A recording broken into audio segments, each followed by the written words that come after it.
Hello everyone. In this session we'll discuss Stokes theorem.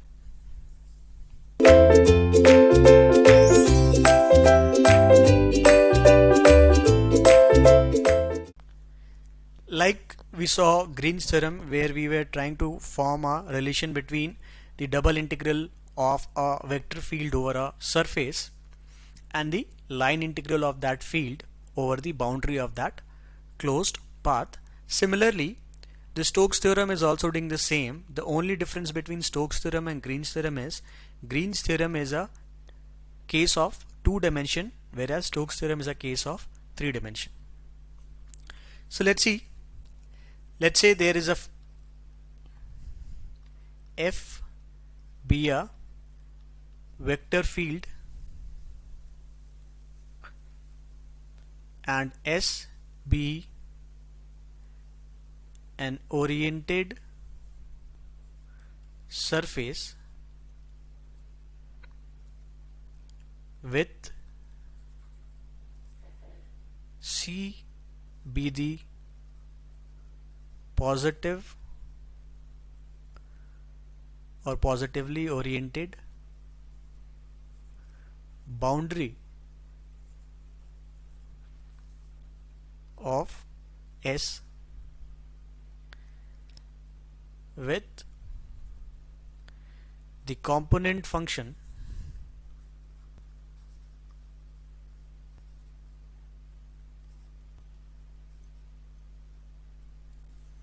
having continuous partial derivative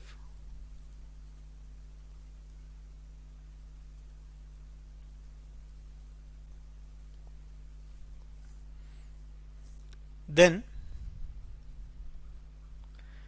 the line integral over the closed path f dot dr is given as double integral over the surface of the curl of the vector field into n cap ds, or you can write it into ds vector. Both are same, right? So in that case, let's see what is happening here.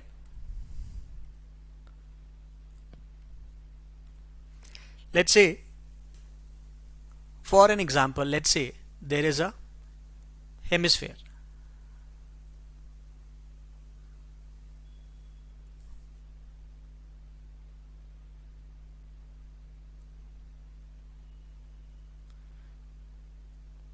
Let's say this is a hemisphere, and over this surface we have a small portion. We can say it to be ds, and there are vector fields through this. This is f.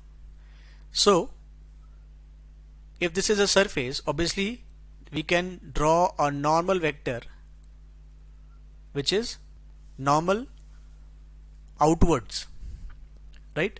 Let's say this is the normal vector, and while you are looking from the boundary side, so you'll be looking from this side, right? You'll be looking from this side. So this boundary, I'll make it with another one. This is the boundary of this curve, right? If you cannot think of a hemisphere, I'm sure you must be having a water bottle on your side, and you can open the cap, and you can see it will be a cylindrical cap probably, and you can see the boundary of that cap, right? So while you are looking from the bottom end, so that the surface is outwards, you can make this anti-clockwise. So it will be going anti-clockwise in this sense, which will make it to be a positive sense, right? And then Obviously at any portion you can see the normal vector for that small portion of that surface. So this is the vector field, and the line integral. So line integral you will be finding on the line, and that line is nothing but the boundary of this curve, and this surface integral is for S. S is the surface, so you can see that surface of your cap also, right? So that means the line integral of that field over the boundary of that curve will be same as the surface integral of the curl of that field, right? Surface integral of the curl of that field. So this curl can also be given as curl, right? This is the curl. And what is this n? N cap. This is the outward normal vector.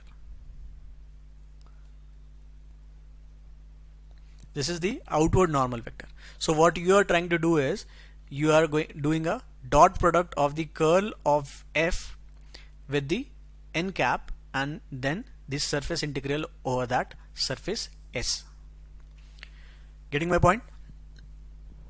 Now we'll also see how this is related to the Stokes theorem.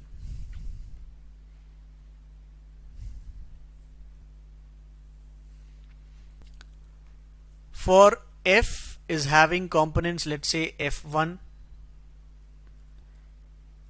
f2, f3, k. These are the three components. Then the curl of this field will be given as I, j, k.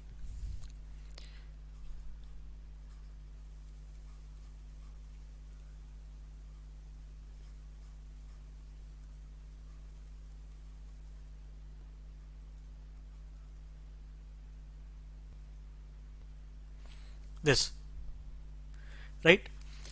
So obviously we can make the components like I component will have, I'm not drawing for all, I'm not forming the overall equation, but I'll just write one of the component. This I will become df3 by dy minus df2 by dy, sorry, dz.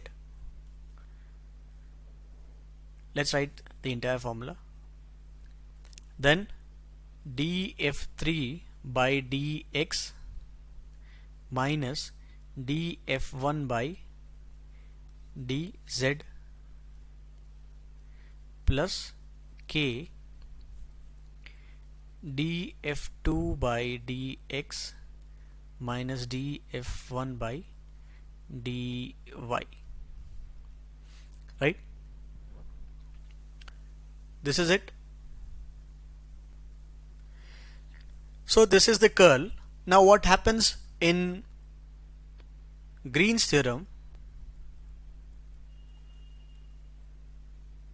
that we have a two-dimensional plane, obviously plane, and in that case when you have this x and y plane, the normal vector by default becomes k component, right? So this curl into the normal vector, so now that curl is given here and k component, n becomes k component. In that case you will be left with only this vector df2 by dx minus df1 by dy. And if you check, if you write this as p component q component, in case we don't have the p and q as the I and j component, in case we don't have the k component, that this is nothing but dq by dx minus dp by dy, right, for ds, right? This is what we do in the Green's theorem. So you can relate it that Stokes theorem is for 3 dimension. Of course it can be done for the 2 dimensional also, but Green's theorem is strictly for the 2 dimension, and we can see the components here.